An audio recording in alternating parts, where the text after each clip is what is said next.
Hello students, respiration in plants के parts चल रहे हैं। मुझे आशा है कि सब बच्चों ने पढ़ लिया होगा। अब पार्ट थर्ड में क्रेब्स साइकिल कराई है। इसके बाद का पार्ट आता है टर्मिनल ऑक्सीडेशन। टर्मिनल ऑक्सीडेशन का क्या मीनिंग है? It is the accumulation of energy yielding metabolism in aerobic respiration. Krebs में जो एनर्जी यील्डिंग मेटाबॉलिज्म हुआ है, NADH प्लस HIN का फॉर्मेशन, FAD का फॉर्मेशन, मतलब जिनसे हमें एनर्जी प्रोड्यूस होगी। Aerobic respiration in which the energy of oxidation drives the synthesis of ATP। और ATP के सिंथेसिस के साथ साथ यहाँ वाटर मॉलिक्यूल का भी लास्ट में टर्मिनल, लास्ट पर केवल जैसे लास्ट है, ये टर्मिनल ऑक्सीडेशन का ये लास्ट है, तो एक वाटर मॉलिक्यूल ये रिलीज हो रहा है।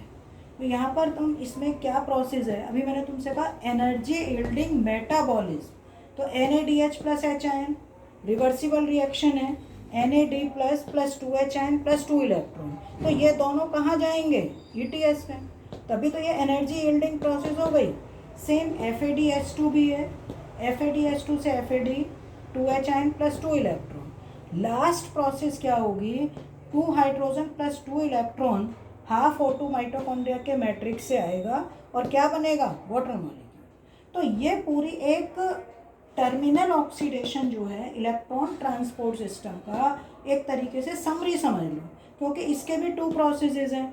फर्स्ट इलेक्ट्रॉन ट्रांसपोर्ट चेन और सेकंड इज ऑक्सीडेटिव फॉस्फोरिलेशन। ठीक है, ये वाली चीज़ें मतलब इसको कंफ्यूज नहीं करना है किसी भी बच्चे को। पहले ग्लाइकोलाइसिस, फिर उसके बाद ऑक्सीजन का प्रेजेंस और एब्सेंस देखना पड़ता है, फर्मेंटेशन, फिर एरोबिक रेस्पिरेशन हुआ, एरोबिक रेस्पिरेशन का गेटवे प्रोसेस क्रेब्स, अब ये थर्ड प्रोसेस है।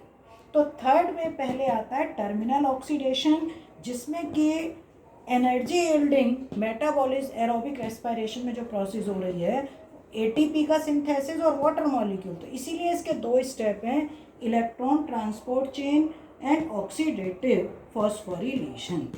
अब तुम लोगों को ये है first process, electron transport chain.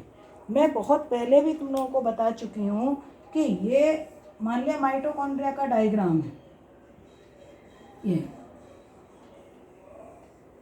और माइटोकॉन्ड्रिया के डायग्राम में ये पूरी जो मैंने ऊपर के 3 नाम लिखे हैं, ये दिस वन इज, इसको A साइट लिख लो मैट्रिक्स, ये मेम्ब्रेन साइट है, इसको लिख लो B, ये मेम्ब्रेन साइट है, ये B साइट, मैट्रिक्स साइट जो है वो A साइट, और थर्ड वन इज ये वाला, ये C साइट। तो C वाला साइट होगा पेरी माइटोकॉन्ड्रियल स्पेस, यहाँ तीनों के मिडिल में चल रहा है। क्रेब साइकिल यहाँ हो रहा है, NADH बन रहा है, FADH बन रहा है। कल भी मैंने बताया था, मतलब इससे पहली वीडियो में भी बताया था कि जो HIN, ये मेम्ब्रेन HIN के लिए परमिएबल है, पेरी माइटोकॉन्ड्रियल स्पेस में सारे HIN पहुँच चुके हैं, प्रोटॉन ग्रेडियंट क्रिएट हो गया, उस प्रोटॉन ग्रेडियंट को ब्रेक जब होता है तो यही ट्रांसफ़र होता है electron transport chain. Electron transport chain में एक चीज़ और समझनी है कि inner membrane converted into cristae has F0 F1 particle, elementary particle, और इस F0 F1 पार्टिकल और जो इनर मेम्ब्रेन है, इनर मेम्ब्रेन के पास क्या क्या चीज़ें होती हैं? NAD, FMN, flavomononucleotide, iron sulphur compound जिसमें आयरन है, यूबिक्विनोन UQ जो कि रिड्यूस्ड होकर क्या बनाएगा? UQH2। साइटोक्रोम में cytochrome B, cytochrome C1, cytochrome C और साइटोक्रोम AA3। बहुत ध्यान से, सबसे पहले ये सब सीक्वेंस में NAD, FMN, FAD, ubiq iron sulphur compound, ubiquinone, cytochrome B, फिर आयरन सल्फर कंपाउंड, फिर यूबिक्विनोन, फिर साइटोक्रोम C1, C, A3। कई बार सीक्वेंस पूछते हैं तो तुम्हें इस सीक्वेंस में देना है। न्यू NCERT में थोड़ा सा बच्चों के लिए कॉम्प्लिकेटेड है, पर मेथड यही है।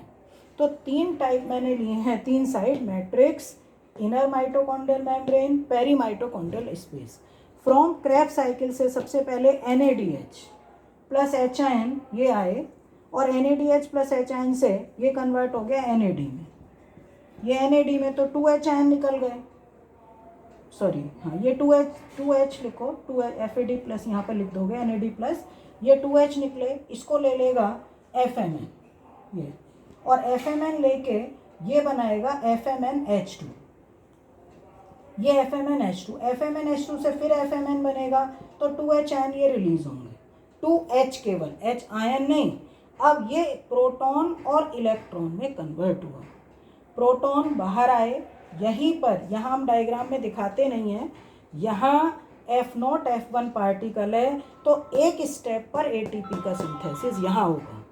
सेकेंड, जब इलेक्ट्रॉन आयरन सल्फर कंपाउंड में गए, आयरन सल्फर कंपाउंड से ये जाएंगे यूबिक्विनोन, यूबिक्विनोन फिर मैट्रिक्स से, अब सेकेंड स्टेप है मैट्रिक्स से FAD से, FADH2 से जब FAD बनेगा तो जो 2H निकले उसको और इलेक्ट्रॉन ये, तो ये बना देगा UQH2, UQH2 से फिर जब UQ बन जाएगा, मतलब इसको दिखाते नहीं है, इससे UQH2 बना, फिर इससे UQ बनेगा, तो यहाँ से फिर 2H आयन और 2 इलेक्ट्रॉन में कन्वर्ट हो गए।